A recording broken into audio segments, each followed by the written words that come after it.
Hi, I'm Michelle Begler of Junior Makes Quilts, and I'm back today again with another Sewcialites block. Not a full walkthrough, but just some tips on some alternate ways you can do the cutting, and then I will also show in detail the trimming down of the different components in the block. So the block we're talking about today is number 8, which is the Interwoven block. Here's the one I made, and yeah, I've got some tips for you, so let's get going. So the first alternate cutting I have is around the flying geese parts of this block. You're going to be putting flying geese on the outside edges. The pattern will give you instructions so that there's no trimming down, so that kind of means you have to have your seams perfect.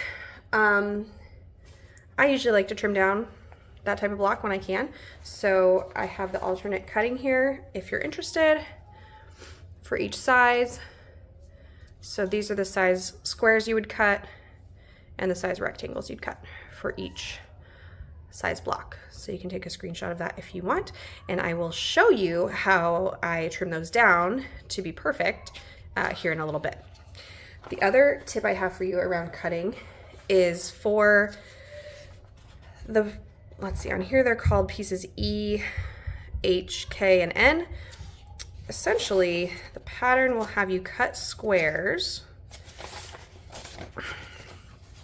It's going to have you cut these squares, cut the squares into 4 triangles, but then you're only going to use 2 of each color fabric. So you're going to pretty much waste half of this because you can't use it in the block.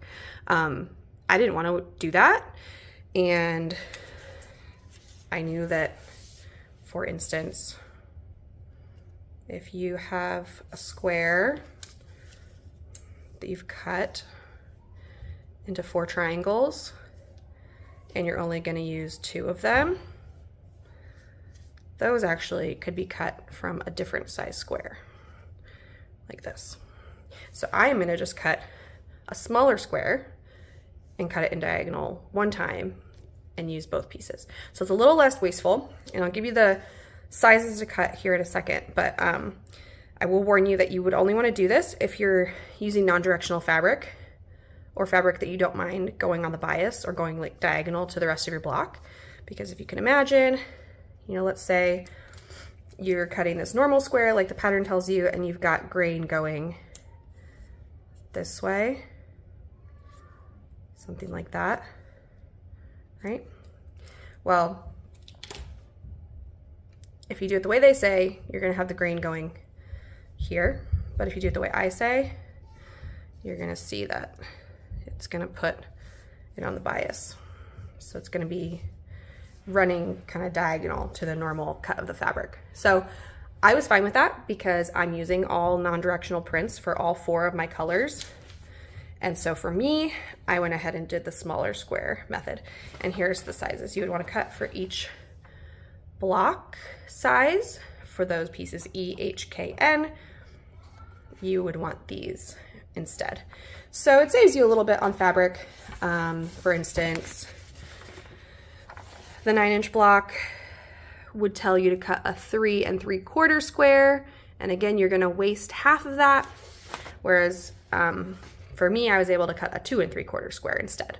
So it's a little bit smaller, saves a little bit of fabric, feels a bit less wasteful. And I will also show you how to trim down these units here in a minute. So let me show you the trimming that you have to do for this block. I'm gonna get nice and close so you can really see what's going on here. First, if you are going to do your flying geese with trimming down, here's how I like to trim these. So I've got my 6.5-inch ruler. The pattern will tell you what size each one is supposed to be. It says it should be 2 3/4 by 5. So I'm going to use my diagonal line, line it up with that diagonal, of course, and then I'm going to find the midpoint, which is 2.5 of the width. So if it's going to be 5 wide, that means half is 2.5, right? Find that 2.5 point and put it right there at my point. So those are the 2 things I'm looking for here. I'm looking for diagonal line hitting that point at the 2.5, And then this should be hitting right around 5, this diagonal. So that looks good. So I'm gonna trim those first 2 sides.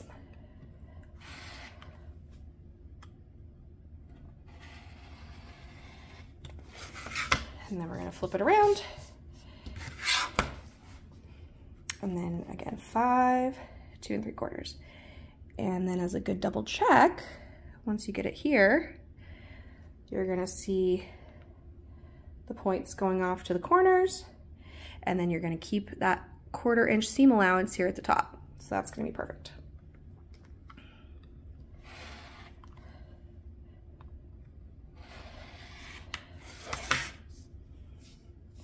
And then there's your perfect trimmed down flying geese.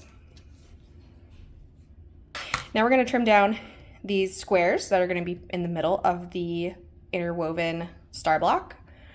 I'll show you 2 of these because these are a little different than what you might normally be doing. So I'm going to position it so that, again, my diagonal on the ruler can lie against this full diagonal here as my first cut. And I need to find out the size for the pattern. So for the 9-inch block, these should end up being 2 3/4 by 2 3/4. And I need to figure out the half mark of that. So 2 3/4 divided by 2 is 1 3/8. And that's where I'm gonna put the center point on my 1 3/8 line. So get my diagonal lined up from corner to corner, corner to corner. And then my midpoint is gonna be right at that 1 3/8. So some people have asked in the group, where is, you know, the 8s are kind of tricky. So we're at 1, right, 1, and then count 3 of these lines, 1 2 3, that's 3/8, and that's where my midpoint of the whole square is gonna be hitting. Okay, so I'm gonna go ahead and trim those first 2 sides.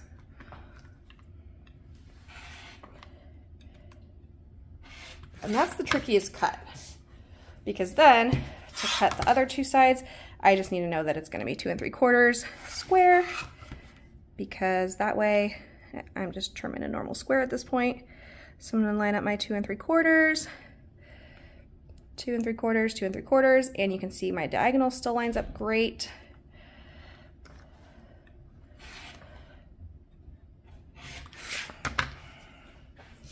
So you've got that block. I'll show you one more time. So again, just gonna go ahead and position it that way. Line up my diagonal, get my 1 3/8 right there in the middle, 1 3/8. And as a double check on this one, this other diagonal coming off should come out right at 2 3/4, which it does. So that looks really good. So we're gonna trim the first 2 sides. What's nice about trimming down is that, you know, at all points you can really know that you're doing it the right way if you just kind of check all the corners where they're supposed to be and compare to what your expectations are. And there you have it. I hope that all helps. Thanks for watching.